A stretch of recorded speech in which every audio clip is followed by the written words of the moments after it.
I'm Tami McCarthy. And I'm Becki Fleischer. We're two soul sisters on the front lines of growth and transformation, getting real about it all. You know, sometimes we're totally in our woo-woo groove, walking on light. Yep.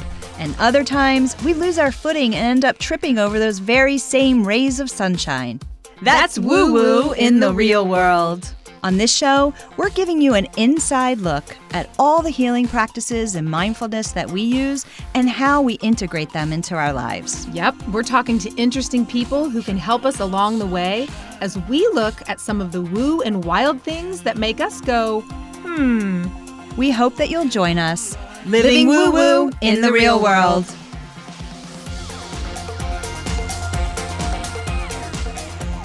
Hi, Becki. Hi, Tami. How are you? I'm good. Good. Yeah. I was going to ask you, what's the most woo-woo thing that's happened to you since we last spoke? Oh my gosh. Yeah. Well, you know, we're always talking about this this journey that we're on, right? Which I guess is really about self-mastery, right? When you think about it that way. And stuff is always happening in our lives, regardless of how on our game we think we are, or how like positive energetically we are. You know, there's always stuff coming at us because it's life. Yep. So I've had a lot of that happening, and I recently met and was introduced to this guy. He goes by the name of Yuge, which stands for Your Universal Journey. That's what we're on. And this term apparently is about unifying your own energy and recalibrating the energy centers of your own body, right? And so Yuge does a lot of energy work, working in sound. And so I had an energy alignment session with him. So I have to think about all these words and what these things are called. Right. And it was so powerful, right? And I know you've done sound work as it relates to your chakras, right? Yep. We're going to talk about that. Yep. Okay. Because I've actually, it was the first time I ever had a session like that where someone was working with my energy field based on what was coming up in my energy field, but chanting and using sound, and each sound was related to each energy center, right? And that was a way to either work with it or move it out or call other aspects in that needed to be fortified, or, you know. So a lot that came up for me this week in that woo-woo session was like, I need to work on my foundation. So there was a lot of root chakra and a lot of sacral chakra stuff coming up.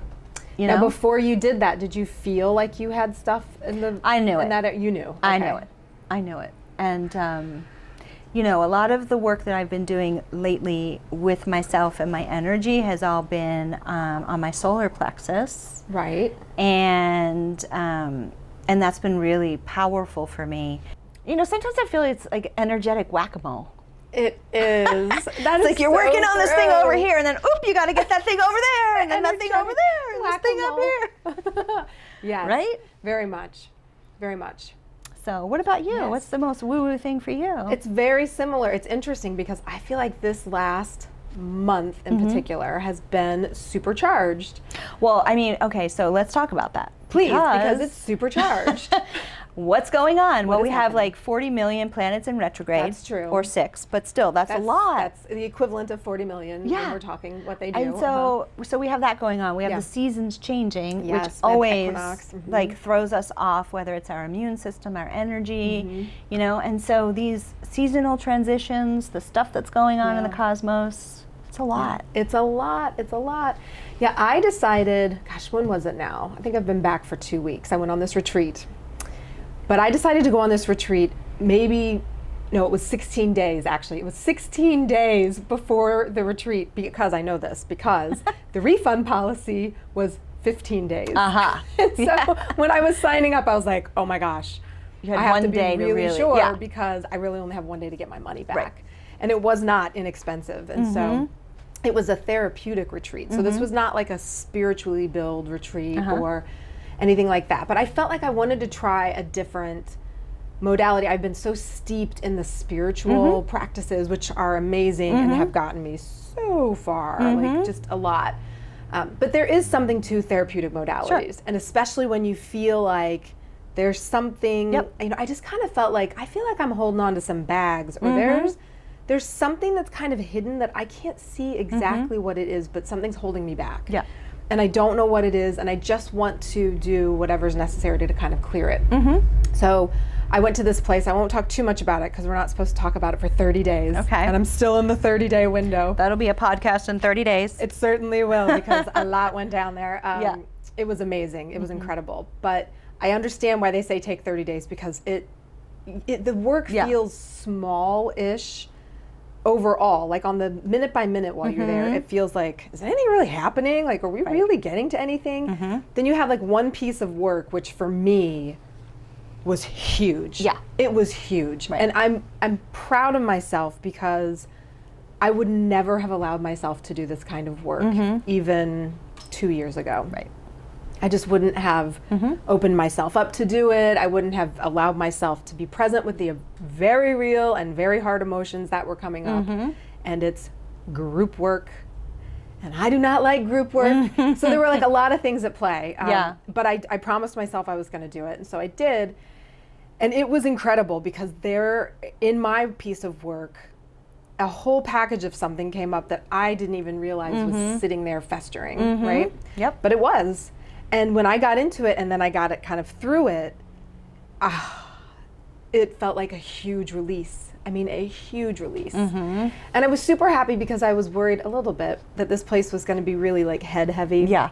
And I've been working so hard to get out of my head and to try to flip the script, like let the heart lead, let the head then do what the heart wants it to do.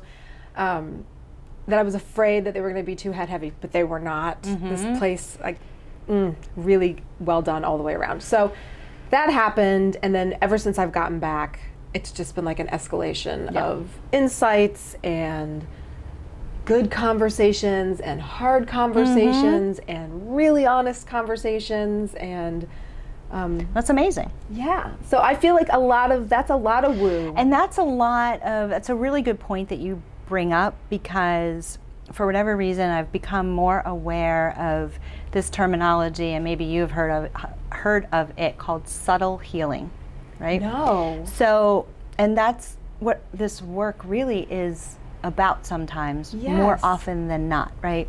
So we live in a world of, instant gratification, right? Like, I've got this happening and I want it solved, or, I'm feeling this way and I just, I want this thing now, right? Whatever it is. And, but with healing, it's different, and there's a lot that goes on in this very subtle way. That's right.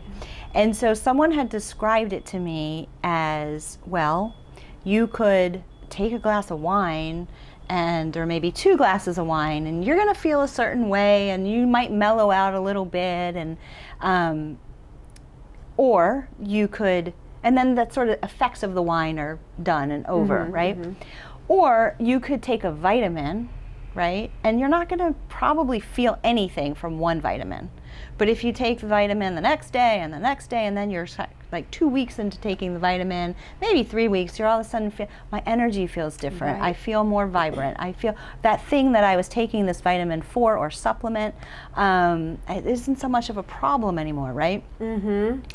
And energy work is a lot like that, right? Some things are going to just, bam, hit you in the face. And then other times, like, you really have to integrate it, and then things start to change, or you notice changes, whether it's in yourself or how you're reacting to a situation, or a conversation, or a person. And so this idea of subtle healing is something that I've been thinking about a lot, which is basically what you were talking about. And that is so spot on. I have never heard that phrase before, but now I'm going to be using it all the time, because that is completely accurate. That's such an accurate way to describe this. Yeah. And even with the things, when you said sometimes you do have like a bam. I mean, I've had those moments where you have these just kind of like major insights, or something really incredible happens. That's still just one moment in time. I mean, then the so what of that really comes into place. So That's what? right. And then how do you integrate that in your life? is really the process. But they said this, I've heard this before actually, that long-term change, like really change that actually is going to stick, it has to be so subtle. It has to be so small. And they talk about, where I just came from, this retreat, they talked about you want to make 2-degree changes. Yep. Like if you go home and make a complete 180, or if you try to make a 180, that's not, this is not going to go well. Yep. You want 2-degree changes. And so they showed us on a map, if a airline leaves from Los Angeles and they just set the degree, they set 2 planes, they both leave from the same place and they're 2 degrees apart. One lands in like Baltimore and one lands in Boston. I mean, that's a big difference. Right. But it takes time. Yeah. So these small little changes, Right. they are, they add up cumulatively over Absolutely. time. Yeah. But for sure, that's been my journey. Nothing has been swift. Right. Right. Yeah. So yeah, I mean, in terms of all the different tools that we could have in our toolkit, I've been really fascinated by sound and how sound is, and the vibration of sound, particularly in this session on Tuesday with Yuge, the archetype. There were times when he would be, let's say, at my crown chakra, and it was almost as if there were angels singing, and it was only him and his voice, and it was unbelievable. And then there were times when he was around my solar plexus or my heart chakra, where the sounds were completely different, right? And sometimes they were really guttural sounding and really low. But there were these very distinct moments where this kind of operatic, angels singing, and we talked about it in the debrief. And what he was saying is what was happening was he was getting vivid images of kind of like my spirit guides and my spirit team, like congratulating me about all the work that I've been doing, but also wanting me to take notice of where I may be neglecting work that needs to be done, right? And so it's just so interesting because also I'm always amazed by, when you come out of a session like that, there's so many layers to it that you have to process, right? Which I'm still doing. So that was Tuesday and today's Thursday. Yeah, it's almost like you could have just come out of it right now. It takes just so long to unpack. It's really amazing. I mean, this was 2.5 hours, right? Wow. And but immediately there are so many things from a kind of spiritual and message standpoint where I'm like, all of a sudden I'm getting these signs, or I'm feeling sensations more strongly, right? But then you get these tests to see if like you really mastered it. Right. Did you get it? Yeah. Oh, I did. I did. And I was like, damn. I know. I don't want to have to do that right now. And also, like, so something happened, it triggered me, and I reacted in a triggered state. And we actually had a conversation about it, like Yuge and I. You'll know when you've mastered it when you don't react the same. That's true. Right? That's true. I was like, damn. Yeah. You can tell the shifts, like those subtle shifts, you can tell those when you don't react the same. I remember that when I first started meditating in yoga. Yeah.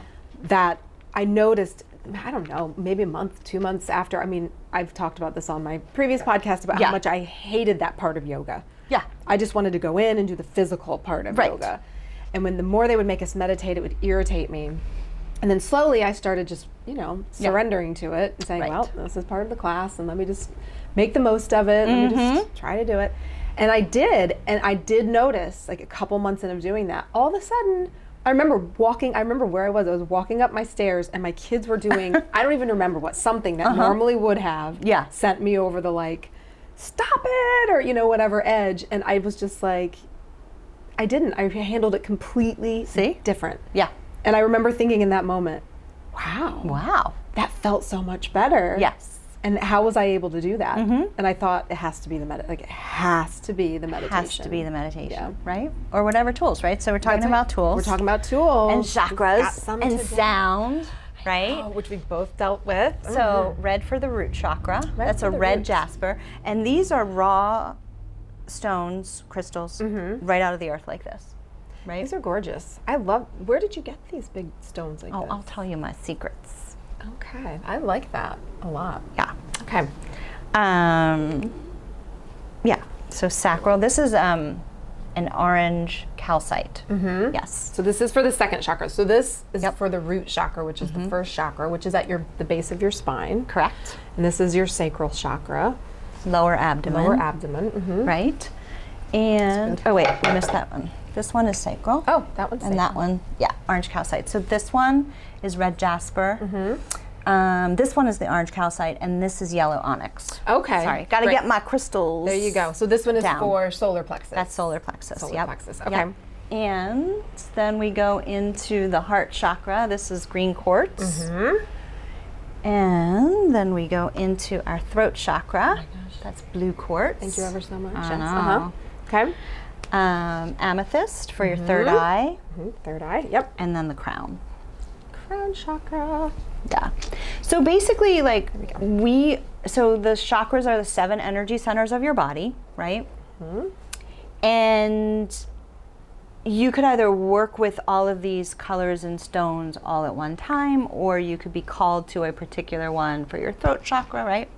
Or in my case, what I need to work on right now are my root and my sacral. So I might work on those 2 and use those in meditation or by placing them on my body. I mean, and each one of these stones, if you notice, has a color, right? And you can visualize that color, red for your root, orange for sacral, yellow for solar plexus, for example. You can visualize those colors coming into that chakra to cleanse and activate that chakra. So, you know, those are just some of the ways that you can work with the energy centers of your body through visualization. But this idea of sound, I'm just like blown away. Like you've done that work, so right? I've done that work, yes. And so I can tag on to this. I'm going to get my little handy dandy notes out because I am no chakra expert, so I am sharing my experience. That's all I'm doing here. Yeah, no, of course. So I had to take notes so that I could remember all the things. But I have to say, I didn't know anything about crystals. I never used crystals. That was not part of my woo-woo world until, when was that? You did the crystal workshop. Was that in May? I mean, it was probably the spring. Yeah, May. May sounds right. I think so. Yeah. So Tami had this amazing workshop where she basically taught us all about the crystals. Yeah. And, you know, How to work with them. how to work with them and what they meant.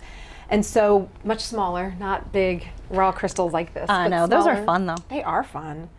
And so I started doing in 2020.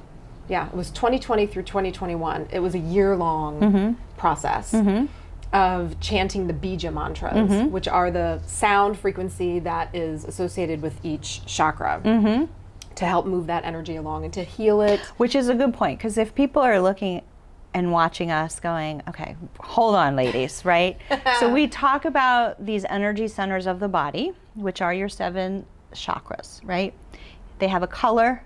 You could work with stones. They have a sound, right? And why is this important? This is important because if energy gets stuck in those centers, very often if you don't move it out and it just lingers there, all kinds of stuff can happen, right? Yeah. From an emotional standpoint, from a physical standpoint, mental, causal.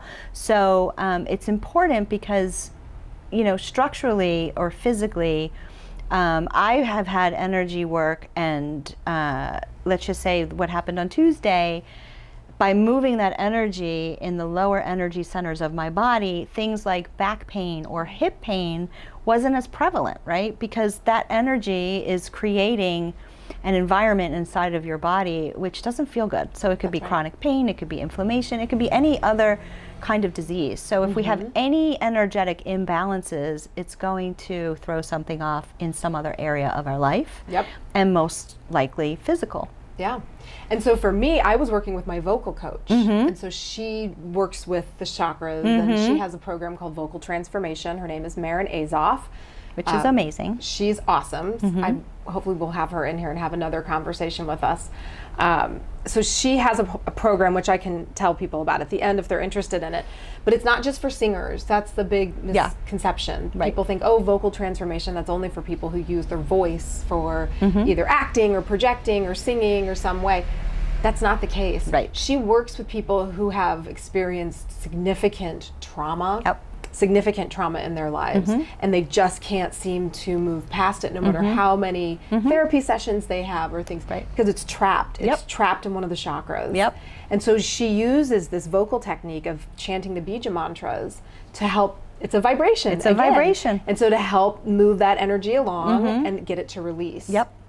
So we wanted to just kind of go through. Yeah. Right? Yeah. Awesome. All right. So for the root chakra, this sound is lam. And I'm not going to demonstrate it because it's a specific pitch. It's a certain note that you have to chant the lam on. Yep. And I don't have a tuning fork here. And also this is, it's something you do need a guide to help you through, to make sure that you're producing the sound right, because it does matter. Your posture matters, how you hold your mouth matters, how you hold your body matters, to make sure that it's clear and it's coming up, and there are definitely techniques to this, so please, this is just an overview. This is not like how to do it. Yeah. But you chant lam, and you have to chant it 108 times. Yep. So it takes about 30 minutes, so it is a commitment, and you have to do it every single day. And you really stay on the chakra for as long as you need to. Now, this is why you need a guide. So I would meet with Marin, and she would tell me, it doesn't sound like we're ready to move on, because she can hear qualitatively in your voice, and you can feel it actually. So we'll keep going, and I'll give you one. So I do the lam. Lam was like a slam dunk. That was an easy one for me. My root chakra was like pretty solid. Your root chakra forms between 0 and 1 year old. So this is really about like the mother. This is your purpose. This is like your groundedness in Stability. this. In this world. Yep. The second one, the sacral chakra, is Vam. So you chant Vam. It's from 1 to 3 years old, and this is associated with your father. So there's a lot of father energy tied up in here. And this is when your mind starts to come into the world. So the first one's just your physical body. Yep. And then your mind starts to come from 1 to 3 years old. So Vam. Then I got to, which Vam was fine too, by the way. Like I kind of breezed through that. I'm like, this is easy, this is great. It feels kind of like, buzzy and good. And then we get to this guy right here, the solar plexus. And that one is Ram. And you guys are laughing, probably thinking, these are not hard sounds to make. Let me tell you, when you have to chant them 108 times way, for sure. Yes. And in a specific way. Right. Yeah. I was sweating. Like I am not lying on this one. This one I was like, what the I can't get the sound out. Like what the hell is happening here, right? I was so frustrated with it. I thought for sure I had it wrong. I'm like texting Marin. I'm like, what the hell? I can't. She was like, it's okay. Like I knew you'd hit one eventually, right? That you were gonna get stuck on. That one was really hard for me. And so she had to bring in other techniques to help me. Like I had to lay on I don't remember what it's called. It's a tiny little ball, like little squishy, full of air. I had to like roll on it, like it's a good visual. Like I'm like a Superman on the ground, like ramming. We have to film that one day, Sophia. This is one of those things that you do. Like I would get up so early in the morning to do this, and I would go down to my sound booth where no one in my house could hear me and do these things. So when I had to like lay down on the ball to do the ram, I was like, well, shit, now what am I going to do? Because now I got to do this, like, I don't have space in my sound booth to lay down on this ball. Everybody's going to hear me doing this stupid rom. That's so funny. You get over yourself, though. But so that's the solar plexus. That's 3 to 6 years. And that's your will. This is your self-worth. This is where you start to identify yourself.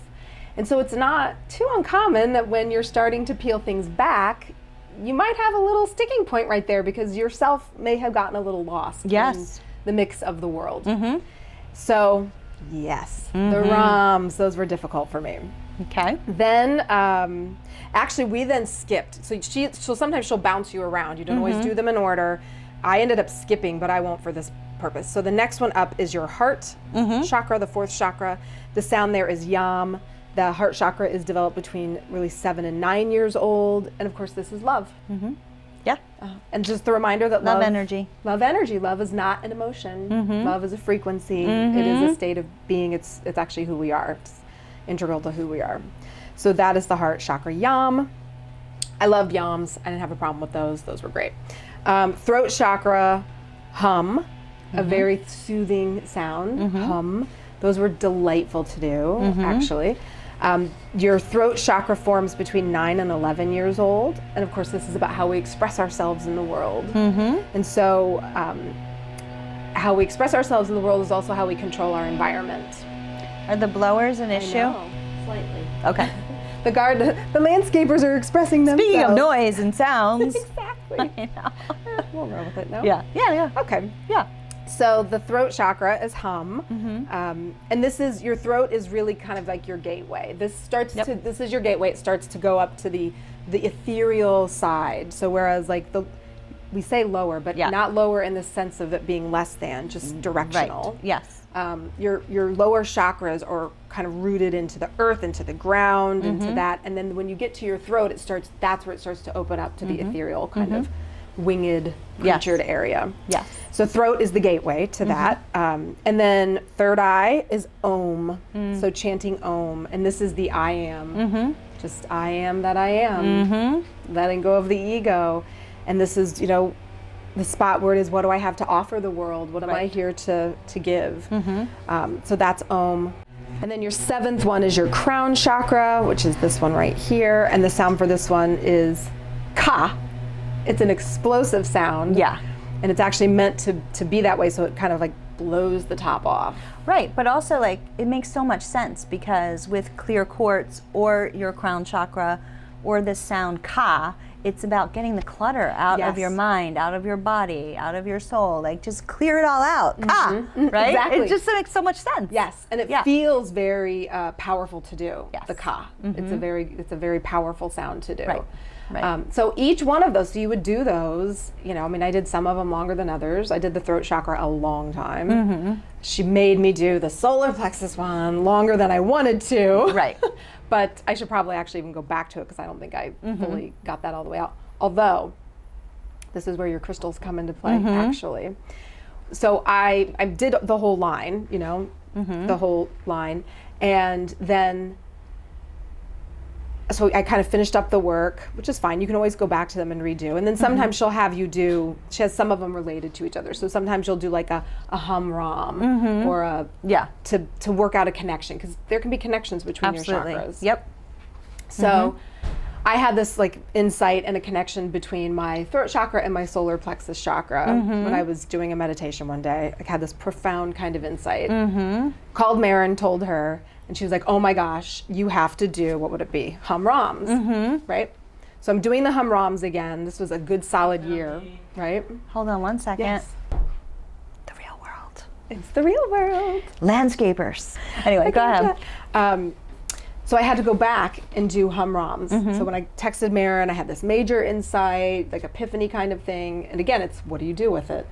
So she was like, go back and do hum ram. So she sent me a specific, recording of the hum rams to go back. And immediately I start doing them. I'm like, oh, shit, the rams, I forgot. Like these are so hard and I can't make the sound. And it just, they're hard. They're hard for me because clearly I have some kind of block there, right?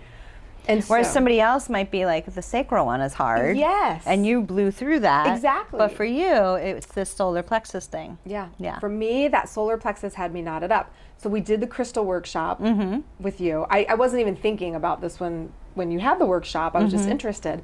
So we come back, we have our bag of crystals that we got from that, which was awesome. And the next time I sat down, I was like, oh, I was getting ready to sit down to do my meditation and to do my hum rams. And I was like, oh, I should go get those crystals. Because associate them with the chakras, and I'll just hold my the crystal associated with the solar plexus and the one associated with the throat. And it was wild. Wow. Because I started doing those things, and at one point I legit was like, where is that sound coming from? And it was coming from me. It was so strong. It was like that. I had I'd been working on it clearly, so I was getting a little stronger, a little stronger. But that crystal, like just bringing it into my practice. I mean, that's so amazing that you were able to have that experience, right? Because we talk about those things, and even in the workshop, right? Yeah. It's, we were talking about the fact that you can pull in a crystal to help amplify an energy, but also amplify an intention, right? And it could be subtle, or it could be really like right there. And you had this magical moment where the work and then the crystal and then you doing the work with the crystal and it shifted. It shifted. It was a combination of all the things, right? Like the first time I did the ROMs, I didn't have the insight that I got later about what I was blocked up with my solar plexus and my throat. Honestly, it was a double situation. Then when I had the insight, so then I get the insight through a lot of meditation, and a really good guided meditation is actually what got me there. So then I have that insight. So it's like I had all these tools all of a sudden to bring together, right? I had the chanting, I had the meditation, I had the insight, I had the crystal. Right. And you just kind of bring it all together. And it was an incredible moment. Yeah. I will admit, this woo-woo girl was a little like, I don't know about crystals. Like, they're pretty, but I don't know how to use them, and I don't really know what they're for, and what's the point, and da-da-da. But when I did it, I was like, okay. That. And the other thing, too, is like if you place them on your body, if it like pops off or rolls off, is also a sign that, okay, it's good, it's done. Oh, really? Yeah. So I've had that kind of thing happen too, where like the crystal is actually communicating with you. Really? So you lay down just on a flat surface and just lay it down? Like on a yoga mat. Yeah. Or on your bed, or something like that. And you could be meditating or focusing on one chakra or multiple chakras, and then all of a sudden like the crystal just rolls off or moves, and you're like, wow, what? Wow. Yeah. So it's really interesting. And again, it's like, that's what we're talking about in terms of woo-woo, right? Yes. And it's so personal to your own experience, to your own energy. And it's all about whatever works for you. Absolutely. Really. But being a soul seeker, or just, the thing that I also heard recently was, when we're kind of starting out on this spiritual journey or this work of self-mastery, right? Or really understanding our authentic self. There are a couple of people that I'm following right now where I'm just like, man, they are just so on the money, right? And a lot of it is about this toxic culture that we're in that's always triggering us, right? And it rewards the wrong things, right? It rewards you altering who you are authentically to be in this toxic culture, to have people like you, to have a sense of belonging, or so you're constantly changing yourself in order to fit into this toxic culture, which keeps changing and rewarding you in different ways. And again, it's getting away from where you really are or who you are, right? And so when we talk about these different tools of bringing them in and really just doing the inner work to say, all right, hey, no more noise, right? I'm just going to tune into who I am. That is the energy that needs to be in the world. And that work is always changing and shifting because our culture is not designed at this point in time. That's correct. Right? But this heart center, this heart energy, this love energy, that's the thing that we need to keep connecting to and bringing out into the world. Right? Yeah, I think that's the great transformer. That's kind of the activating ingredient to help people really make transformation. Right. If you feel that love is absent, and I said this in an episode about letting go and why letting go doesn't work. I really don't believe there's any such thing as letting go because energy doesn't go away. It just changes shape. Right. And so, for me, going through my divorce, that was a big part of that for me. And it sounds counterintuitive that I could not move forward in my divorce until I felt clear of negative, unloving energy, if that makes sense. I needed to get to a place where it was rooted in love, where it was really, where I could say, there is love here. It's not the type of love that I need for a marriage, and it's not the type of love that my ex-husband needed for a marriage. So it wasn't compatible love anymore. Right. And we couldn't transform that into what we both wanted. And so it was completed. It transformed now into a different kind of love and a different kind of relationship. But which you're fortunate about. Yes. Absolutely, Yeah, right? not everyone can do that. Not everybody can do And that, certainly if and you're it in a takes two situation- people Yes. to really do that. And so, absolutely commend you on that, because the flip side is too, which I think is why a lot of people are fearful of doing any of this kind of work, because what happens with the change, or what happens when I am showing up in the world as my authentic self? Yeah. Because people are still, they're going to take shots at you, or it could be your ex-husband who now can't, and I'm not saying this is your experience, but in other people's experiences, they don't want to have the nasty ex-husband, Right. and they don't want to be the person to be the catalyst for that change to deal with the nasty ex-husband. right. So it's a lot of sacrificing who you are in order to be in this toxic relationship until one day magically something or someone will come along to help you change this relationship, when at the end of the day, no one's coming along. Nobody's coming. No one's knocking on the door. No. The work needs to be your work, and it needs to be your decision, right? And let the chips fall where they fall. Right, exactly. And that's, I think where people talk about integrity and standing in your own integrity. Right. And, keeping your side of the road clean and trying to do your work. Yeah. And that's really, at the end of the day, all we can do. Right. And you are 1,000,000% correct that I'm very lucky that I had someone who could meet me in a healthy place to move through that life transition. Yeah, but it still takes work. It still takes work. Yep. It wasn't always easy. Right. It wasn't always beautiful. Right. It was hard. Yeah. But it is interesting because it all comes back down to how do you get love in there? How do you allow yourself to surrender to it and let it show you what it needs to show you? And I think sometimes people are fearful that love will make them too soft, or it won't allow them to stand up to when they need to stand up, or that love is what makes them a people pleaser. Right. And that's not it.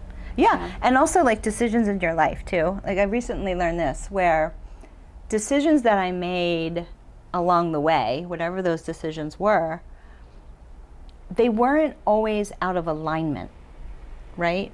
It was more about, I should do this because, or this will help me this way or that way. I wasn't running it through, does this align with who I am? Does it align with my values? And if I go and I look, and it's not to say like, let's beat ourselves up, right? Because we're forgiving ourselves and loving ourselves and sending all of that, back into the light to, be transmuted into love. That's how I think about these things in terms of previous decisions or the path, when I got off my path. Yeah. Right?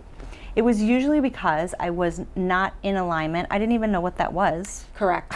Right. You probably hadn't even defined it for yourself. What does it mean? And I was doing what society or what conditioning or what I thought was the right thing to do. But I wasn't running it through this filter of, well, is this the right thing for me? Right. And once you start doing that, everything or little things might have to change. Yeah. And who are those people that are globbing onto your energy and being that energy vampire? Yes. That has to change. It does. You have to mend your energetic If it's not in fences. alignment, it's got to change. And so by doing this inner work, those things are going to come up, those changes are going to be made.